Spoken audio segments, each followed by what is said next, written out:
welcome to my new adorable yet badass countdown. Admit it, some characters in video games are, well, badass. Some are so badass that you can tell it by just looking at them. But sometimes there is the unexpected. There's that one character who's just so cute, but don't let that fool you. The characters on this list don't look badass, but they are. However, it is hidden behind their sugar-sweet physique. You have to witness their actions in order to see how badass they really are.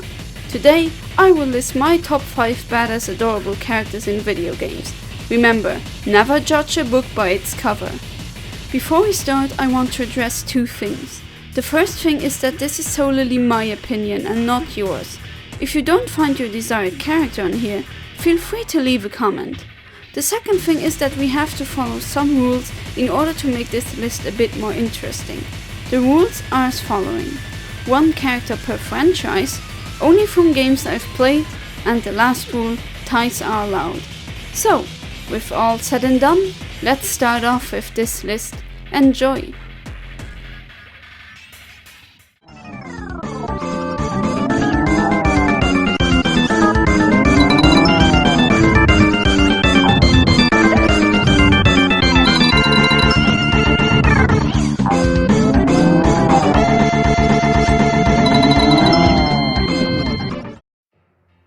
If I ask you to imagine a cute creature, how would it look like? I am pretty sure that most of you would automatically think of something small.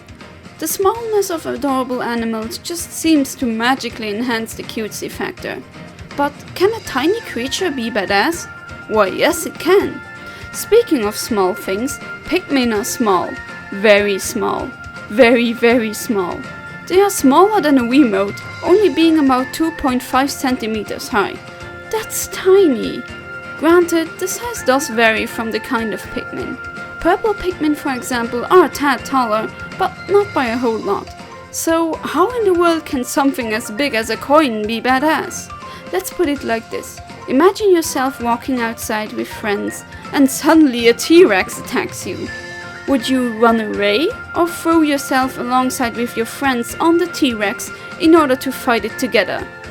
Yeah, I doubt that you will do that.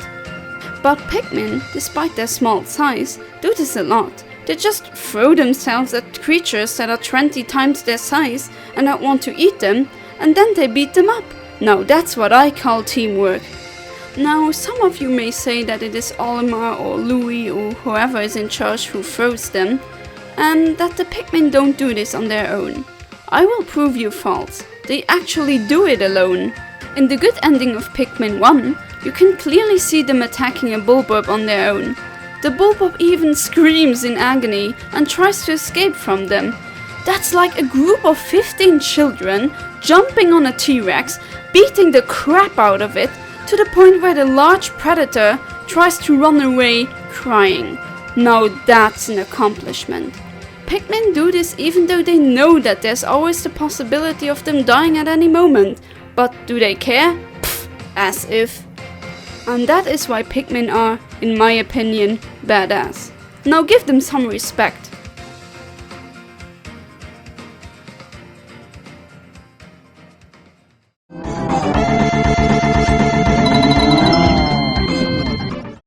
For the number 4 spot on this list, I want to make something clear.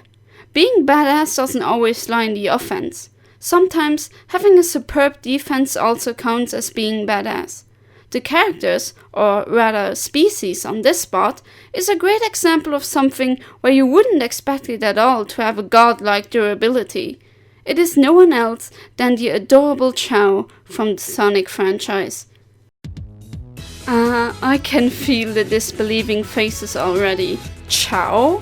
Those small winged creatures that behave like little babies for all of their lives are supposed to be badass? I must be kidding, right? No, I am actually dead serious. Chow aren't exactly extremely powerful, mind you, but their true badassery lies within their survival. In fact, they are so good at surviving that they are nigh immortal. Yes, Chow are basically immortal babies. Okay, hear me out. Let's start from the beginning, shall we? Chow were introduced in Sonic Adventure 1 on the Dreamcast. In that game, you could hatch Chow and raise them. They also appeared in the cutscenes. In one cutscene, you see the flashback of Tikal the Echidna. Her father and his army tried to steal the Chaos Emeralds, and in the process, they beat up Tikal and the Chow guarding it. You can see them lying on the ground and they appear to look dead. In the Chow garden, if you're a really huge douchebag, you can throw them around and abuse your Chow until it enters a cocoon and, well, dies. So this doesn't make them truly immortal, right? Well, this actually has been retconned as of Sonic Adventure 2. In the sequel, you can throw, hit and abuse the Chow until the cows come home, but it will not die of its injuries. Wow, that's badass, isn't it? That poor creature is being mauled like crazy, and yet it gets absolutely no scratches, wounds or bruises anywhere. I mean, have you ever tried to throw a baby against the wall? Yeah. I really hope you don't. That would be horrible. You bastard. Abusing a Chow is not recommended though, because if you do that too much, the Chow will die at the age of 5. But it doesn't die because of the wounds. This is technically suicide, because a Chow can also come back to life, aka reincarnate, if it loves you enough. So every Chow gets to choose whether or not it wants to continue in life. If it had a horrible life, then it just ends it right there because it doesn't see a point in further living such a life. But if it is happy enough and it loves you enough, the Chow will reincarnate forever and ever and ever. There's absolutely no limit on how many times you can reincarnate a Chow. This means that Chow can control their death. Chow are kinda like the Turritopsis nutricula, aka the immortal jellyfish. At the end of their lives, they reverse their age, so that they will be born again as a baby. The thing is that the immortal jellyfish dies when it faces too much physical damage on its body. Chow, however, do not directly die from this.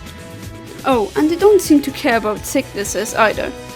But there actually is a Chow that is truly immortal. If you reincarnate a Chow 2 times, and on its 3rd life as a baby, give it every single one of the animals found in the game, it will go into a cocoon and come back as a Chaos Chow. Chaos Chow will stay like this forever because they do not reincarnate anymore. Chaos Chow are truly immortal because they can't die of old age and they can't die of physical damage either. So there you have it, a small baby deity that lives forever. And that's badass.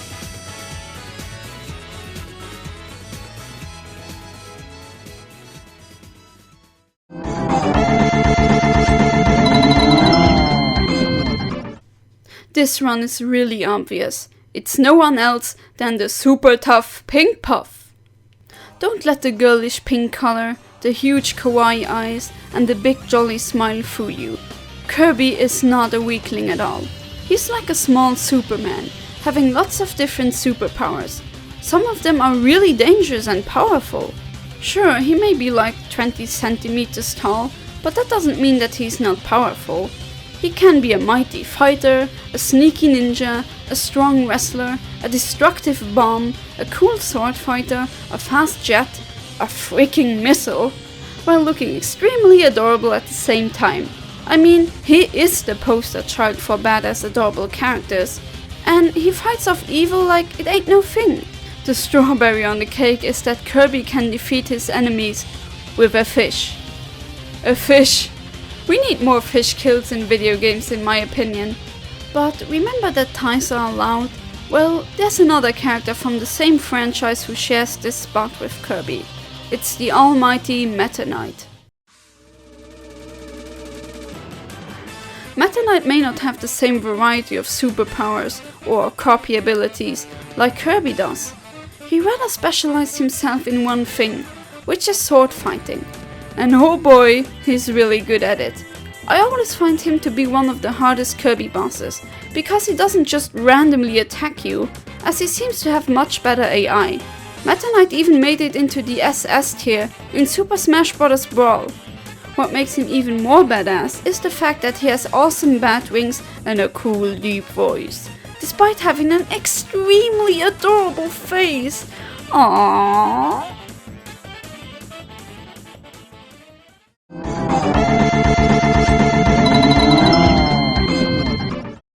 When people think of a badass monster from a popular video game franchise, some of them may instantly think of Pokemon, and I can see why. With over 700 Pokemon to choose from, it is obvious that there are some really badass Pokemon out there. And for this list, I chose, as the Japanese like to call them, the Maboroshi no Pokemon. These Pokemon are small, cute, but extremely powerful. They're legendaries, which pretty much guarantees that they are powerful. Those Pokemon are Mew, Celebi, Jirachi, Manaphy, Shaymin, Victini, and Diancie. First, let's look at them collectively. Almost all of the Maboroshi no Pokemon's base stats are 100, which means that they don't really have weaknesses stat-wise, making them very well balanced. They also have very large move pools to complement their already good stats, and they have helpful abilities. All in all, they are very powerful Pokemon, with a base stat total of 600, which is a lot. Now, let's look at them one by one. The first one we got was Mew. Mew is the origin of life itself, being the ancestor of all Pokemon. Because it has the DNA of all Pokemon, Mew can learn every single TM and HM in the games. This, along with the equally distributed stats, means that you can play Mew as whatever you want it to be. It can be a physical or special sweeper, a wall, an annoyer, anything your heart desires. Celebi is also blessed with a great move pool. While it is not as large as Mew's, it can still be a very dangerous Pokemon to face, being able to learn great moves such as Nasty Plot, Leaf Storm, Perish Song, Earth Power, and so on. Jirachi has a great type combination, being Steel Psychic, and it is able to grant everyone's wishes for 1 week every 1000 years. That alone proves Jirachi's power. And it has an amazing signature move called Doom Desire, which has a power of 140 plus stab. Moreover, it is able to learn Iron Head. Combine this with its ability Serene Grace, and you got yourself one of the best flinch hacks Pokemon in the game.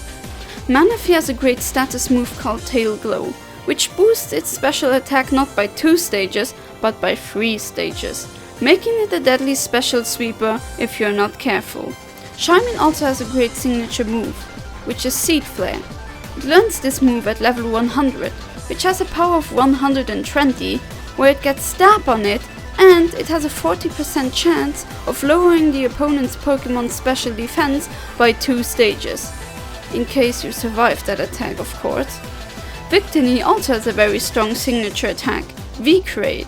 This attack has a power of 180, and Victini gets stab on it, so add another 20% to that. Diancie, the last one, has a Mega Evolution. The combination of its incredible stats and the ability Magic Bounce really makes it a threat in the OU metagame. Them being legendary Pokemon basically means that they are gods. So don't let their cute appearance fool you, because those little critters can both hit really hard and also take a hit. And now, instead of doing a recap, we head straight to number 1.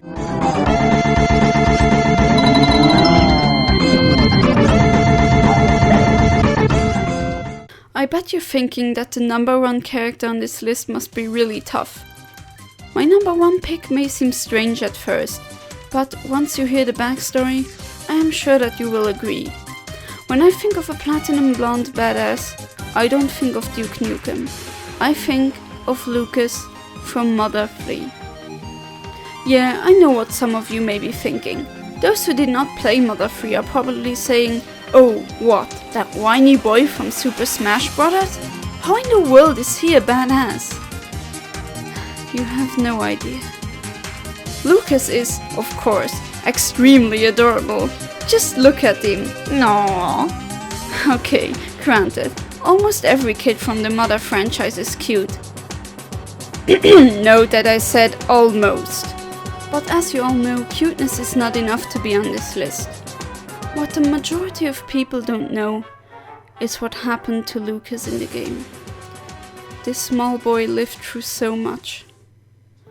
Lucas had an ordinary life with his parents and his twin brother. But this changed dramatically. In the freaking beginning of the game, his mother gets violently killed.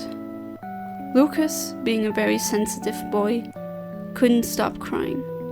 His twin brother, Klaus, ran away from home in order to get revenge on the creature that killed their mother. But sadly, he dies during the process. The villains of the game turn his deceased brother into a killer cyborg devoid of emotion. Lucas and his friends collect all of their courage to fight off the evil pig masks and their leader. On their way, Lucas awakens the psychic powers which were dwelling deep inside of him, and he used these immense powers to fight against the enemy. The countless fights made Lucas turn into a durable, determined, and strong-willed boy. At the end of the game, he faces his own twin brother, who is now nothing else than a mindless slave robot. Klaus also grew strong, fatally wounding Lucas. But Lucas kept on fighting. He wanted to succeed. He wanted to free the world of the misery that Porky Minch and his army has caused to the rest of humanity. Lucas did so, even if he had to fight against his own twin brother in order to reach that goal. Klaus sadly died after the battle, because his attacks were reflected back to him. He died in Lucas's own arms. After all that trouble, after all that misery, losing his own mother, losing his twin brother, growing up in a dystopian world, he puts an end to all of this. Lucas still had courage, and because of him, the seemingly endless nightmare finally came to an end. Lucas, you get all of my respect. To me, you are one of the video game industry's greatest heroes. Look how far you have evolved. You started as a whiny and shy little boy, and you matured into an extremely potent hero. Lucas, you are the best example that you should never judge a person by their looks, be it a fictional person or not. Thank you. This has been my top 5 badass adorable characters. If you have anything to add, then feel free to leave a comment. If you want to see more videos from me in the future, then please subscribe to my channel. You can also follow me on Twitter. As always, my name is Jana, thank you for watching, and until next time.